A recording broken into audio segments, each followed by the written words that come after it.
Well, I think, Dwight and I talked coming out of the All-Star break to really just keep working at trying to form a partnership and, to both try to get in that pick and roll when we can, or to get him running and ducking in on the break, and I'll look for him. And if we can look for each other and work together and get that pick and roll game going, I think it involves everybody and allows us all to be a threat, and I think it gives us energy at both ends of the floor. Steve, how could you tell that with the emotions of the night, Dr. Buss's passing, maybe you didn't know him as well as, say, Cody or Powell, but how could you tell it wasn't just another game?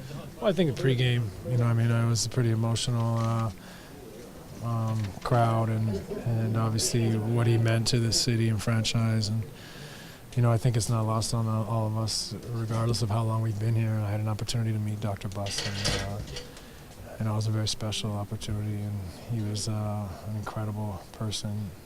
I think there's good reason why he's a legend. Steve, do you agree that Dwight was about as good as he's been all year in the first half, like by far? Well, I think he's had some good games, but he was definitely great tonight. Just his commitment. He really worked to try to do the little things for his teammates, and he makes such a big impact on the game, regardless of the stat sheet, when he plays with belief and hunger and energy. And he helps us out so much. We all got to try to help him, reward him when he rolls, and get him the ball in the paint, and allow him to be a dominant force. Did he look healthier though, even tonight? I don't know. I think he's not 100%, but I think when he just commits and goes for it and plays hard, I think he might fool a lot of people. Steve, how humbling was it for you to pass Magic Johnson on the all-time assist list? Yeah, it's crazy. I definitely didn't see that coming when I was 15 years old.